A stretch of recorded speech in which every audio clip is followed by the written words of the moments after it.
राधे राधे दोस्तों, आपने पिछले वीडियोस में देखा कि पूर्णिमा को ही श्री सत्यनारायण भगवान की कथा क्यों कही जाती है और कथा को कहने के पीछे क्या उद्देश्य है और हमें कथा करने से पहले श्री सत्यनारायण जी की पूजा कैसे करनी चाहिए।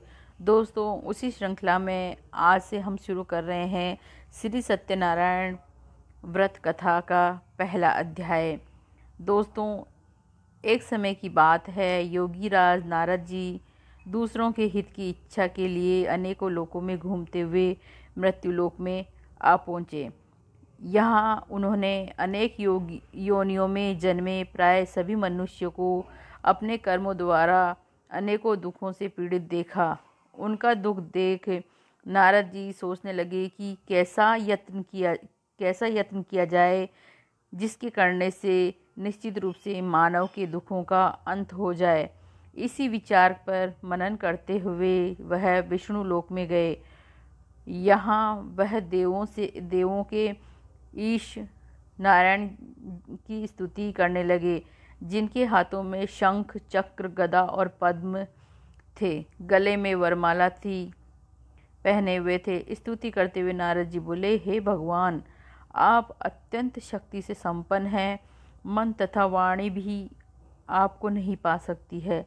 आपका आदि मध्य अंत नहीं है। निर्गुण स्वरूप सृष्टि के कारण भक्तों के दुखों को दूर करने वाले आपको मेरा नमस्कार है। नारद जी की स्तुति सुन भगवान बोले, हे मुनि श्रेष्ठ, आपके मन में क्या बात है? आप किस काम के लिए पधारे हैं? उसे निसंकोच कहो। मैं इस पर नारद मुनि बोले कि मृत्युलोक में अनेक योनियों में जन्मे मनुष्य अपने कर्मों के द्वारा अनेकों दुख से दुखी हो रहे हैं। नाथ, आप मुझ पर दया रखते हैं तो बताइए कि वो मनुष्य थोड़े से प्रयास से ही अपने दुखों से छुटकारा कैसे पा सकते हैं। तो श्री हरि बोले, हे नारद, मनुष्यों की भलाई के लिए तुमने बहुत अच्छी बात पूछी है, जिसके करने से मनुष्य मोह छूट जाता है।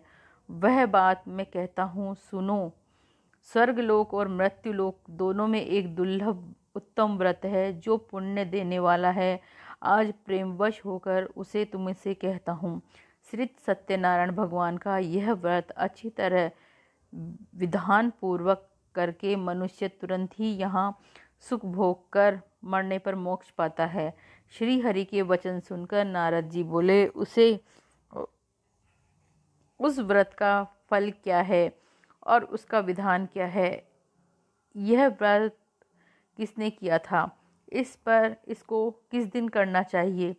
सभी कुछ विस्तार से बताइए। नारद जी की बात सुनकर श्री हरि बोले, दुख व शोक को दूर करने वाला, यह सभी स्थानों पर विजय दिलाने वाला, मानव को भक्ति तथा श्रद्धा के साथ शाम को श्री सत्यनारायण भगवान की पूजा धर्मपरायण होकर ब्राह्मणों व बंधुओं के साथ करनी चाहिए। भक्ति भाव से ही नैवेद्य, केले का फल, घी, दूध और गेहूं का आटा सवाया ले। गेहूं के स्थान पर साठी का आटा, शक्कर तथा गुड़ लेकर सभी भक्षण योग्य पदार्थों को मिलाकर भगवान को भोग लगाएं।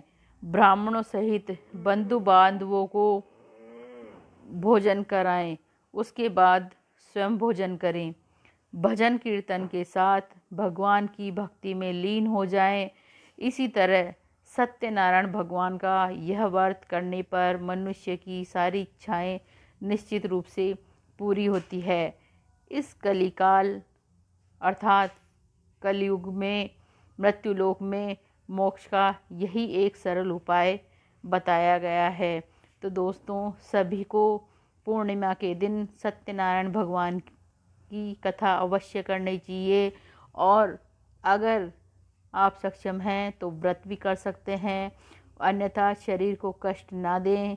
आप कथा करके ही इस फल को पा सकते हैं। बोलिए श्री सत्यनारायण भगवान की जय। जय श्री राधे, जय श्री राधे, जय श्री राधे।